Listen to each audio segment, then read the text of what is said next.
Assalamu alaikum. My name is Dipon Chakravarti, and I am a student as well. I am pursuing graduation, and I also work in a call center.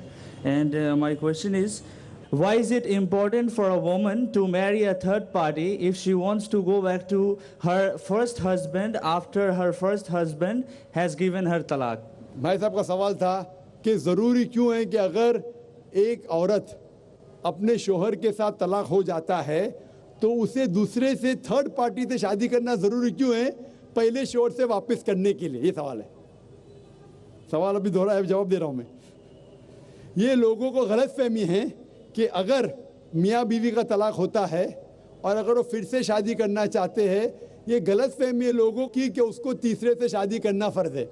Quran में साफ तौर पे लिखा हुआ है सूरह बकरा में सूरा नंबर 2 आयत नंबर 228 से लेके 242 तक तलाक का पूरा डिटेल दिया गया है, किस तरीके से तलाक दिया जाता है।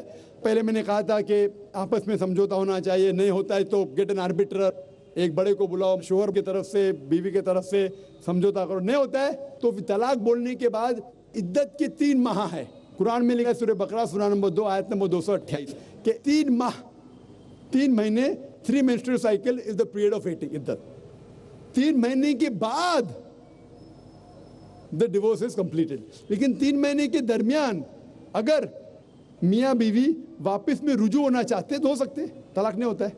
लेकिन अगर 3 महीने तक रुजू नहीं होते और अलग हो जाते और 1 साल बाद उन्हें ख्याल आता है अरे हमने गलत किया, हम फिर से शादी करना चाहते, तो कुरान की आयत है सूरह बकरा सूरा नंबर 2 आयत number 232, do not prevent the women from marrying the former husband. आप औरतों को अपने पुराने शोहर से शादी करने से मत रोकिए। तो वो औरत फिर से अपने पहले शोहर से शादी कर सकती है, लेकिन नया निकाह नया मेहर, new marriage new mehr. No no no, what you are saying is a misconception. I will come to it. लोग समझते हलाला की ज़रूरत है, हलाला जैसी कोई चीज़ कुरान में है नहीं, मैं उसके ऊपर आऊँगा। लेकिन फिर से शादी करने के बाद फिर से इन लोग ज़िंदगी बसर करते हैं, 3-4 साल बाद फिर से कुछ नाइत्तेफाकी होती है, फिर से तलाक। वही तरीके से समझौता करो, बड़े को लेके आओ, तलाक बोलो, 3 माह रुको, फिर जाओ। फिर से 2 साल बाद याद आता है नए वापिस से रहेंगे, फिर से शादी कर सकते, फिर निकाह, फिर मेहर, फिर से झगड़ा होता है।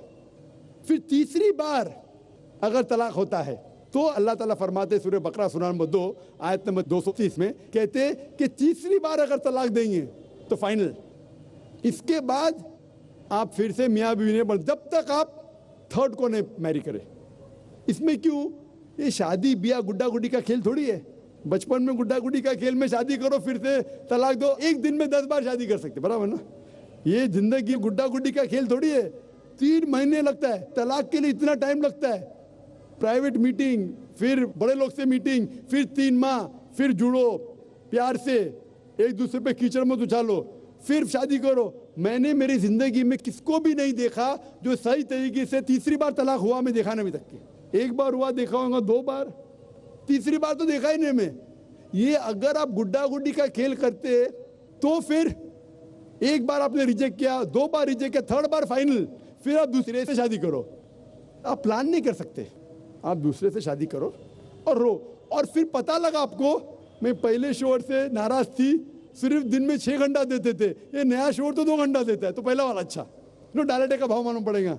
मेरी माँ मुझसे कहती थी मार्केट जाएंगे तो दाल आटे का भाव, दाल और आटे का भाव, आप समझे ना?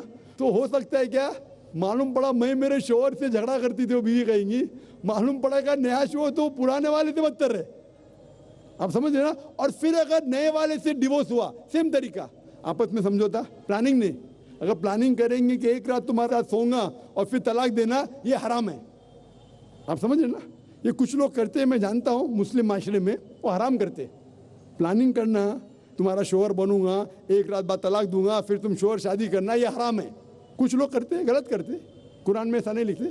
तो अगर तीसरी बार तलाक के बाद या पहली तलाक के बाद भी, पहले बार तलाक दिए, दूसरे से शादी किए, फिर पता लगा सही नहीं, तो वापस जा सकते, आप समझे ना? तो ये जो है ज़रूरी है थर्ड पार्टी के पास जाना, अगर 3 बार सही तरीके से तलाक हो तो इस्लाम में इतनी छूट है माशाअल्लाह, और इतना सही मजहब है, it's the most practical way of life. Hope that answers the question.